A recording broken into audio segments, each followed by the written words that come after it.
Mirë të nderuar teleshikues, ne rikthehemi sërish në studio në këtë transmetim të drejt për drejt këtu në ekranin e televizionit Fox News. Tani më jemi zhvendosur në hapësirën e intervistës dhe në një komunikim të drejt për drejt nëpërmjet Skype-it më bashkohet Aulon Kalaja, kandidat për deputet në qarkun e Durrësit. Aulon, të përshëndes, faleminderit që je sot në Fox News. Mirëdita. Aulon, fillimisht në vazhdën e fushatës elektorale të nisur nga të gjitha forcat politike të cilat garojnë për zgjedhjet parlamentare të 11 majit, si është duke shkuar fushata jote, Aulon, duke patur dhe duke patur parasysh angazhimin tënd në politik për një kohë tepër të gjatë, aktivizmin tënd dhe gjithçka tjetër që lidhet drejt për drejt me publikun, jo vetëm nëpërmjet ekranit, por edhe nëpërmjet terrenit që ti e doj shumë. Albi, me thënë drejtën, është një fushat e cila faktikisht i ka ndezur motorin të saj, është një fushat cilën nuk e bëj për herë të parë, pavarësisht se jam kandidat për herë të parë. Duhet të them që kjo është një zonë e cila ka specifikat e veta, i gjithë qarku Durrësit, por në veçanti Kruja dhe Fushkruja, me gjithë fshatrat Thumanën, Niklën, Bukqin dhe Malsinë e Krujës, të cilët janë zona që këlqasin sot për infrastrukturë, për ekonomi, për një familje më të bashkuar, sepse familja shqiptare është ndarë për gjysmë. Kur them familja shqiptare, në kuptohet dhe familja krutane. Kështu që plaga më e madhe, me sa duket sot për sot, është popullimi, është çështja e gjithë çështjeve. Dhe unë kam thënë që në kryetëherës që këtu nuk kemi të bëjmë me një lëvizje të lirë, por këtu kemi të bëjmë me një agent pastër për shpopullimin e Shqipërisë dhe më mbushet mendja çdo ditë.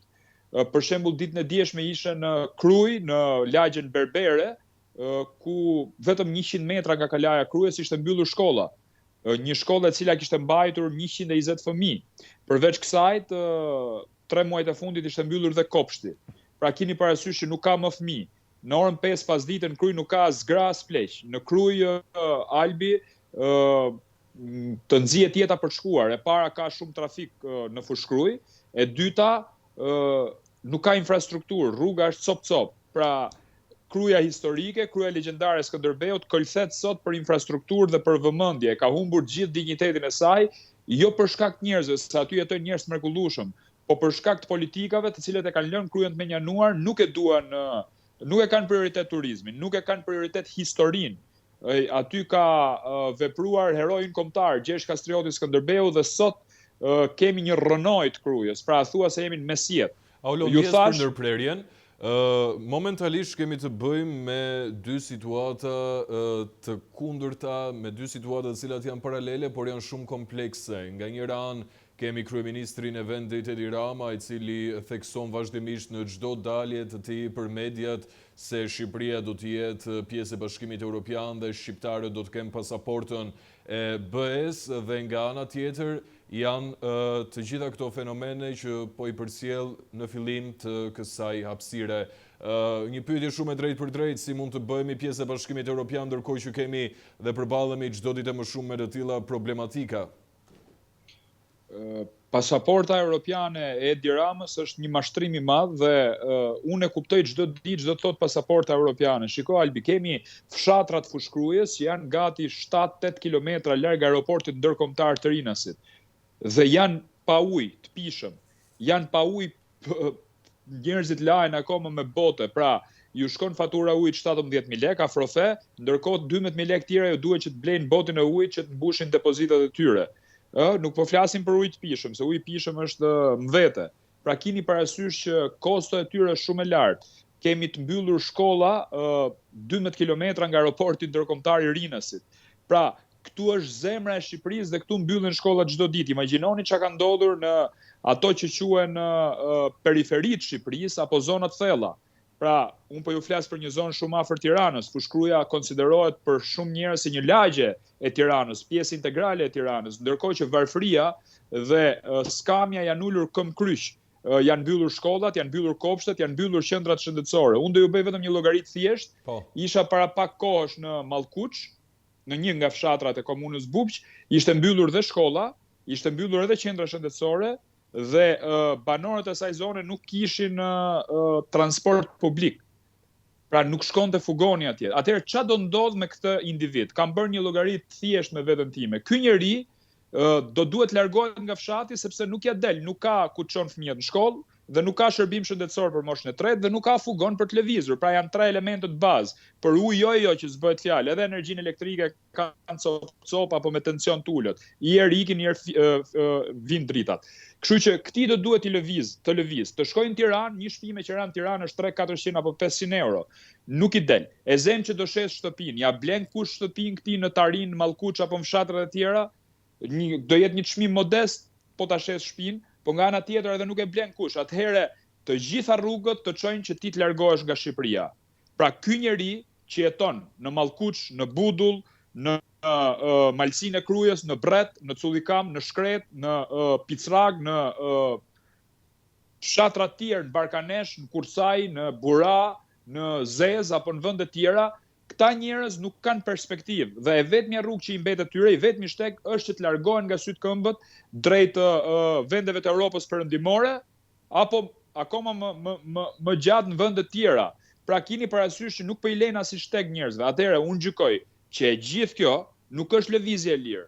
Kjo është një agjendë e pastër për shpopullimin e Shqipërisë, për shpërnguljen e shqiptarëve me të famshmin se e ndjej domethënë për ta thënë këtu që kemi të bëjmë me atë memorandumin e famshëm të Vaso Çubrilovicit. Nuk është një dokument shumë i madh, një 50 faqe i cili shkroi një memorandum si t'ia unxim jetën shqiptarëve që të largohen nga Shqipëria. Motamo këtë memorandum famkeq të Vaso Çubrilovicit po e zbaton kjo qeveri kuislinge, e cila është në krye prej 12 vjetësh kërkon një mandat tjetër. Pra mandat 16 shkojnë 16 vite apo do të shkojë 50 vite si paraardhësit e tyre. Pra kur në Shtetet e Bashkuara të Amerikës vendoset një standard që nuk mund të marrësh më shumë se 2 mandate, ky kërkon mandatin e 4. Unë personalisht jam kundër mandateve të treta apo të katërta, qoftë kjo Partia Demokratike apo Partia Socialiste. Nuk ke se çfarë jep më. Kthehesh në një kryeministër monster, kthehesh në një kryeministër përbindesh. Tengopja e një qeverie që nuk ka ç'a jep më dhe ka vjedhur gjithçka, të kalon në arrogancë, në një shtet autokrat që i ka kapur gjitha pushtetet në dorën e tij.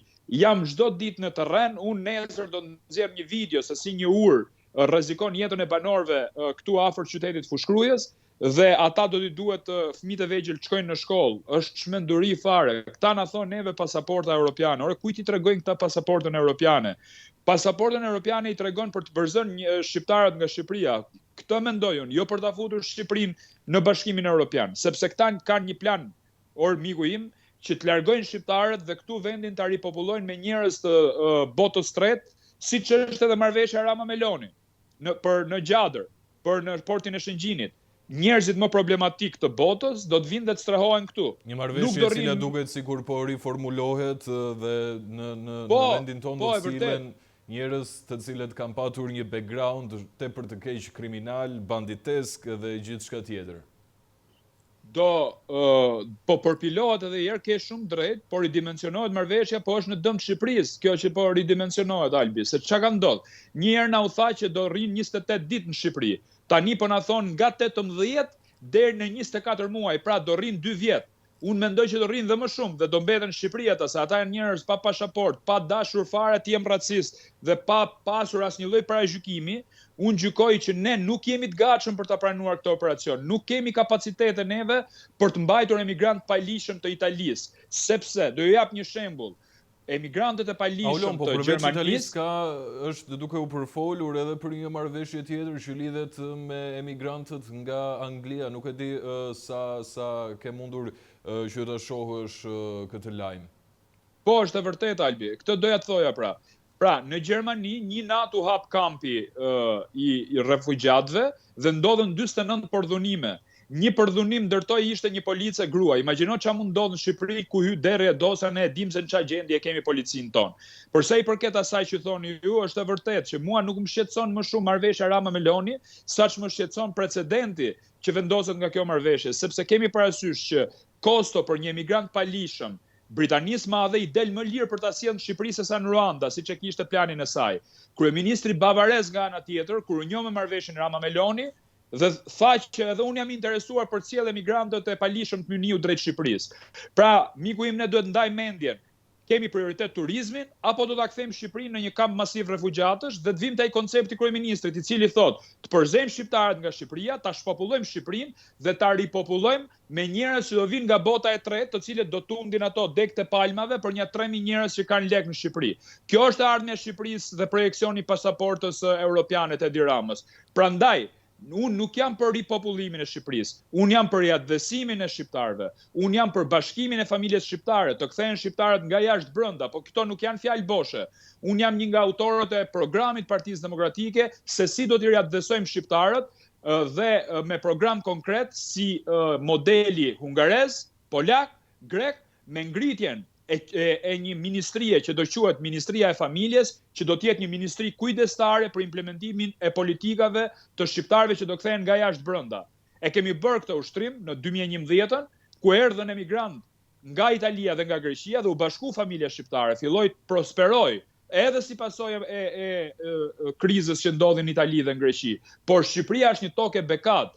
Më besoni që në rast se bashkohet familja shqiptare, atëherë gjallërohet lagja, gjallërohet qyteti, gjallërohet fshati, gjallërohet Shqipëria. Shtohen numrat, sepse unë jam një nga ata njerëz që nuk e besoj shifrën e Instatit që në Shqipëri jetojnë 2.400.000 banor. Jo, ne kemi dhënë alternative që në Shqipëri jetojnë më pak se 1,5 milion banor. Po s'kam çfarë them unë, e din qytetarët vet, sa njerëz ju mungojnë në sofër, sa nuk kanë në shtëpi, sa nuk i kanë në fis, sa nuk i kanë lagje, në fshat, në qytet, edhe sa është Shqipëria sot e kësaj dite që flasim. Mos shikoni Tiranën.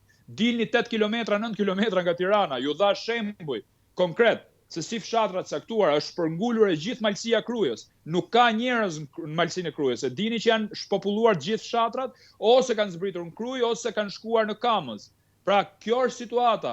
Nuk po flasim për vendet thella, po flasim për njerëz që jetojnë shumë afër aeroportit, qendrave të banuara, njerëz afër Tiranës, për lagje si Fushkruja që është një lagje e Tiranës. Pra, këtu kemi të bëjmë me shpopullim, me agent pastër për shpopullimin e Shqipërisë, dhe kjo nuk është bërë tani, po ka pasur një plan, se kur flisnim ne bashkë me avokat Altin Goxhen për këto tema, ne na qunin të shmendur edhe që merreshim me teori konspiracioni, po ja ku jemi sot, po flasim për temat tona. Apo jo? Temat cilat LGBT, të cilat në Shtetet Bashkuara të Amerikës ju dhanë një përgjigje me 5 nëntor, apo jo?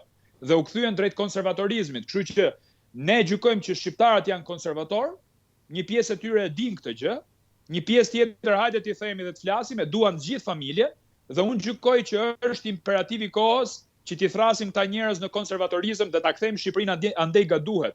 Nuk kemi të bëjmë ne me prindi 1, prindi 2, ne kemi mamin dhe babin. Ne do të mbrojmë familje, ne jemi besimtar në Zot. Nuk diskutohet, ka vetëm 2 gjini, mashkull dhe femër, ne i ka dhënë i madhi Zot, dhe ky ishte edhe urdhri ekzekutiv i parë i presidentit Donald Trump kur firmosi letrat e tij. Prandaj është shumë e rëndësishme që të bashkojmë familjen shqiptare, të bashkojmë në këtë rast edhe shtetin, sepse shteti është shpërbër. Parimi ekstraterritorialitetit ka rënë, si pasojë marrëveshjes Rama Meloni. Japim tokë në Gjadër, portin e Shëngjinit, nesër do japim në Seman, pas nesër do japim një tokë tjetër, atëherë çka ka ngel nga Shqipëria, njerëzit ikën, territor nuk po ja jep Italisë dhe vendeve tjera, atëherë ç'a do bëhet? Prandaj ky është një kryeministër renegat, është kryeministri më i pasur i vendit më të varfër të Europës dhe ne do t'i japim një përgjigje. Prandaj e kam marrë dhe unë angazhimin politik, se unë gjykoj që politika është instrumenti që ndryshon gjërat. Po politik pa ide të reja nuk ka, apo jo? Politika është lëvizja permanente e ideve. Duke patur parasysh faktin që kam patur fatin e madh të njoh personalisht, të njoh angazhimin tënd në gazetari, të njoh angazhimin tënd në politik dhe në aktivizëm, si një nga emrat dhe personat i cili ka ngritur zërin edhe për problematikën më të vogël, në të gjithë angazhimin tënd aktual në këto momente, cili është opinioni i qytetarëve në vendet në qarkun ku ti kandidon për deputet i Partisë Demokratike, çfarë thonë? Çfarë kërkojnë personalisht nga ty si një kandidat për deputet, çfarë kërkojnë nga Partia Demokratike, nga ana tjetër nëse kjo e fundit vjen në pushtet? E para, Albi, është që Fushkruja është një qytet i cili ka pasur bashkinë e vet. Tani ne na kanë kthyer për 10 vjetësh në një njësi administrative dhe unë zotohem që në rast se do jem parlamentin e Shqipërisë, Fushkrujën do ta kthejmë në bashki. Do marr gjitha masat, gjithë iniciativat parlamentare për të ndryshuar reformën elektorale, se nuk është reformë territoriale, që fushkruja të jetë bashki. Kjo nuk ka lidhje me Partinë Demokratike a Partinë Socialiste. Kjo është çështje që i bashkon të gjithë fushkruesit dhe të gjithë njerëzit që duan fushkrujen ashtu siç ka qenë. Nuk mund të kthehemi në njësi administrative. Nuk kemi asnjë institucion, fushkruja nuk ka spital. Na kanë ikur dhe pak institucione, na kanë ikur drejt Tiranës. Pra, kjo është e para. E dyta, për fshatrat, në Luz kemi rrugën cop-cop, unaza e Luzit, futet gropa e makinës, futet karrikja brenda.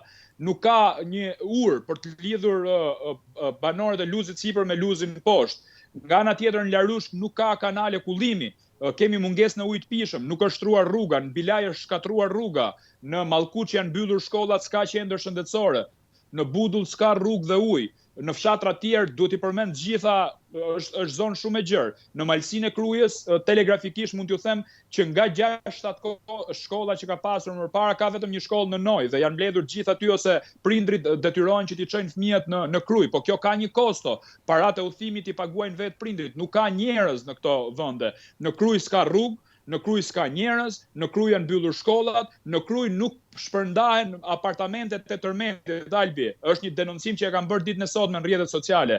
Është mbaruar procesi i rindërtimit me tmetat e veta, po janë ndërtuar disa apartamente dhe nuk i japin sot e kësaj dite banorëve apartamentet. Erdhi Edi Rama në Krujë, bëri një show, ja u dha Çelçat, pastaj pasi iku dhe u fikën. Pasi u fikën kamerat, ja mori sërish Çelçat. Kanë kaluar 6 vite nga tërmeti. Ka 2 vite që kanë mbaruar shtëpia dhe nuk i japin Çelçat. Ora ç'është kjo çmenduri, domethënë. Banorët kanë 2 vite, banorët e prekur nga tërmeti kanë 2 vite që paguajnë parat e qeras me legët e veta. Më thonë që janë diku te 52 ose më shumë shtëpi mangut. Pra i kanë bërë pallatet, por nuk kanë llogaritur 52 familje për të marrë apartamentet. Dhe më thonë gjithashtu ka një hetim të spakut, prandaj nuk po shpërndahen apartamentet nga ana e qeverisë, po duhet japin një rrugëzidhje këtyre banorëve, sepse është çmenduri. Krujën e helmuan me ujin e pishëm, atë që ja bëri Perandoria Osmane që i hidhte mi të ngordhur kalas Krujës për t'i helmuar ujin, ja bën këta me ujin e pishëm, është çmenduri, 1500 veta në spital. Nuk i harron Kruja këto probleme, më vjen keq. Kruja është një qytet konservator që do ditë ta japë përgjigjen e vet. Po ashtu Nikla. Nikla sot nuk ka gjimnaz. Ka 6 vite që nuk ka gjimnaz, nuk ka shkollë 9 vjeçare. Gjithë fëmijët e Niklës shkojnë dhe bëjnë mësim në Fushkruj. I çojnë prindrit e tyre me makinë, me motora, dhe gjithmonë turni i dytë. Nikla ka nxjerr brezat mrekullueshëm, janë njerëz mrekullueshëm, se thonë, jo po vrasin njerëz, jo po janë kriminal, ora si ti mbyllësh shkollën ty, si ti mbyllësh dhe gjimnazin, atëherë çfarë ku do i çosh ta njerëz? Është postulat ajo. Në rast se ti mbyll një shkollë do hapet një burg.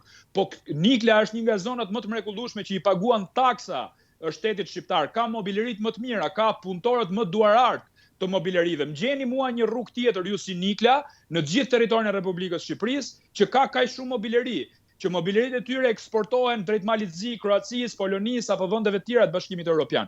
Pra këto janë vende, në Tapiz mungon fare infrastruktura, është totalisht vend informal. Në Shelqet po ashtu. Pra kemi një gamë të madhe fshatrash, të cilat o nuk kanë ujë të pishëm, ose nuk kanë rrugë. Varrezat e Vrionit, katastrofë fare, domethënë nuk shkon xhenazja se jemi, domethënë po flasim tani në televizion, duhet që ta mbajnë me duar se nuk shkon makina për ta çuar drejt banesës fundit. Ore, kjo është pasaporta europiane e këtij? Vrioni një vend i mrekullueshëm, domethënë, i papar, ka një liçen aty, është shumë bukur. Hajde ta mbështesim që të bëhet agroturizëm, që të shkojnë njerëzit pinë një kafe mbasdite. Pra, prandaj themun duhet ndaj mendjen. Si do shkojmë drejt Europës, do shkojmë me Edi Ramën pa rrugë, pa ujë edhe pa energji elektrike, apo do shkojmë me një qeveri e cila do të zbatojë një plan, që plani i parë kush është? Ore, kanë marrë administratën me 82.000 njerëz në 2013 dhe e kanë zmadhu administratën 220.000 njerëz. Këta janë, i kanë fut gjithë njerëzit në punë, grantet që janë për investime, i kanë kthyr në rroga. Ky është vizioni rilindjes, domethënë, prandaj është imperativ i kohës që një qeveri e përgjegjshme, patriote, ta marrë vendin në dorë dhe ta kthejnë shina. Nuk do premtohet mrekulli, s'do haj me luk floriri, po të paktën të kthehemi në normalitet. Pra kjo është ajo që thon banorët çdo ditë, duan shpresë, kanë frikë të flasin, kanë frikë të afrohen, por sigurisht vota është e fshehtë. Pra kujdes, vota është e fshehtë. njerëzit mund duken trembur, po kur shkojnë kutinë e votimit, unë gjykoj që do të reagojnë. Dhe unë, pa diskutim, i premtoj ata që nuk do t'i tradhtoj kur. Unë jam njëri që kam mbajtur fjalën time, maj sa kam pasur mundësi, kam bërë opozit, kam bërë aktivizëm, kam bërë... Shqiptarët të votojnë për Aulon Kalan? Qytetarët e Durrësak në këtë rast, Durrësi dhe gjithë zona ime elektorale. Patjetër, për zonën tënde flas gjithmonë. Po, duhet votoj për mua, jam njëri pa konsumuar, apo Albi. Unë jam një njëri i cili vi nga i familje artistësh. Nuk e për të konsumuar asnjëherë Aulon, se kam përshtypjen njerëzit kanë gjetur mbështetjen tënde në ditët e tyre më të vështira, kështu që nuk kam asnjë lloj dyshimi që mund të jesh i konsumuar. Por të përdor një shprehje zonës, si ma tha një plak i vjetër gjatë takimeve që kam pasur, no bofsha, mos e gëzofsha. Pra, në rast se unë bëhem arrogant, bëhem njëri që si hap telefonin njerëzve, apo shndrohem në një përbindësh politik, siç po thoja deri tani, atëherë mos e gëzofsha kurrë. Pra, ky është mesazhi që kam marrë nga terreni gjatë gjithë këtyre ditëve. Unë gjykoj që jam njëri që do flas për ta, do jem zëri i tyre, sepse fundit çfarë roli ka deputeti, është një ligjvënës, unë do kujdesem për dhe do ngrej zërin kundër çdo padrejtësie. E kam bërë pa mandat këtë. Imagjino sikur të kem një mandat. Mua duhet ju kujtoj qytetarëve për tej modestisë që kur ra tërmeti 26 nëntorit 2019 kam shërbyer në Fuman dhe në Vupsh 90 ditë në një qendër vullnetare ku i dërgonim, hapëm dhe një mencë atje, i dërgonim banorëve për të ngrënë, por edhe veshmbathje apo gjëra tjera, kemi ndërtuar dhe shtëpi atje, jo me paratë e mia, se unë s'kam para, por ne kemi bashkëpunuar me shumë shqiptar, të cilët në qendrën tonë vullnetare kishim vetëm një postulat. Nuk pranohen parat, por pranohen gjithë materialet e tjera. Dhe këto materiale ne thjesht kemi qenë te içusit. Kemi bërë atë lidhjen midis të dëmtuarve dhe njerëzve që kishin mundësi, duke dhuruar qoftë dhe i batanie, duke dhuruar qoftë edhe një pago oriz apo makarona, të cilat ishin ekzistenciale, të gatuara, kujdes, sepse banorët nuk kishin soba, ja kishte zënë tërmeti dhe ne prandaj hapëm mencën për të bërë ushqimet e nxehta për t'ia çuar gjithë tyre banorëve. Po këta njerëz nuk harrojnë, janë njerëz fisnik. Prandaj është shumë e rëndësishme solidariteti në kohë fatkeqësish, siç ishte tërmeti apo në kohë përmbytjesh, kur përmbytej Fushkruja, Dërveni, Murqina, Bilaj, vende të cilat kanë parë drama me sy dhe janë me syt nga Zoti, o Zot mos na sill shumë shi, se për qeverinë nuk kanë asnjë lloj shprese. E kuptoj. Aulon, të falenderoj shumë që ishe sot në Fax News dhe patjetër të uroj shumë sukses gjatë fushatës elektorale, e cila në një farë mënyre ka nisur edhe pse jo zyrtarisht, dhe unë e di shumë mirë që ti do të jesh çdo ditë më shumë në terren pranë qytetarëve të qarkut të Durrësit dhe jo vetëm, është kënaqësi. Faleminderit Albi. Mirë, ne do të shkëputemi në publicitet.